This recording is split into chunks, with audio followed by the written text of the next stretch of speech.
Ito namang next question ko, medyo mahirap na because babalikan na naman natin isang masakit na chapter sa buhay mo as an ABS-CBN executive. Yung sa TV Patrol, can you tell us, kasi kami nanonood lang sa TV, binabantayan na lahat. Pati nga GMA nanonood sa inyo eh. Can you tell us yung mga events and yung mga sentiments ng mga tao yung on that day nung nawala finally sa TV Patrol? That day began like any ordinary day, but of course we were tense because that was the day that our franchise would expire, diba? COVID was still raging. The pandemic was still raging. It was still a very major national concern. And so we were thinking, di naman siguro mangyayari ito, may COVID. And we are doing our part in making sure the public is informed about the dangers of COVID, etc., etc. But then we got the information sometime between 2 and 3 p.m. There were 2 news people who informed me we will be served a cease and desist order. And so when it actually happened, we were shocked. Many people were crying already. In fact, people were dumbfounded. Alam mo yon, yung naghahanda na kami sa TV Patrol nung mga oras na yun eh. From my office, I walked to the central desk and told them, may cease and desist order daw. Can you get hold of NTC? Anyone from NTC, get a hold of them, get reactions. No? And then I said, we have to do the news early. Pinatawagan ko yung mga anchors to come as soon as possible. 6:30 pa ang patrol, pero I think we began the newscast sometime at 5 o'clock or 5-ish p.m. And then I went to a meeting online with the other executives. And we were told that, yes, we will follow the cease and desist order on that very day. And I was arguing, ngayon na, bakit hindi bukas? O, di ba? Bakit hindi sa ibang araw? Why can't we seek a TRO? Etc., etc. And the lawyer said that it was final and executory and that we had no choice. And so I said, so paanong gagawin?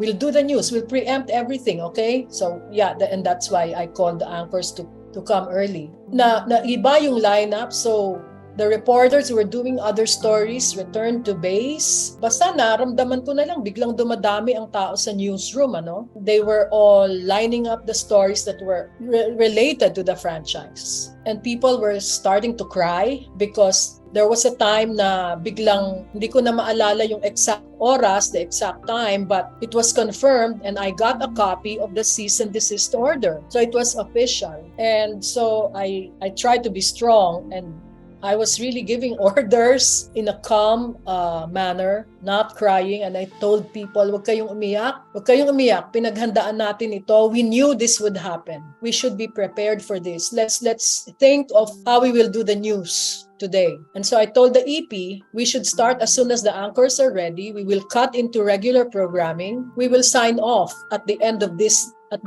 Patrol. It was decided that we would not do any teleseries, that we would sign off at the end of Patrol. So that's what they worked on. We were all quiet and not talking about it because, alam mo yon, ang storya ay tungkol sa iyo. Our people knew the implications of a cease and desist order. It was never going to be the same for all of us. So at that time, they were trying to put the show together. Dumating yung mga officers, dumating sina Cory, sina Mark, sina Carlo, pumunta sa office ko. And I said, Carlo, you would record your statement here, blah, blah, blah. Kasi kailangan nilang mag-video ng record ng statement nila, Mark and Carlo at that time. So we were busy, stressed, tense, sad, and shocked at the same time. The anchors just went to the studio and talked among themselves. And it was still Nolly, Ted, Bernadette. Kim was still there, and of course Gretchen. And then I told myself, we have to have a statement. If this is the last TV Patrol on Free TV, I should write something. So I wrote a closing spiel for Nolly while the show was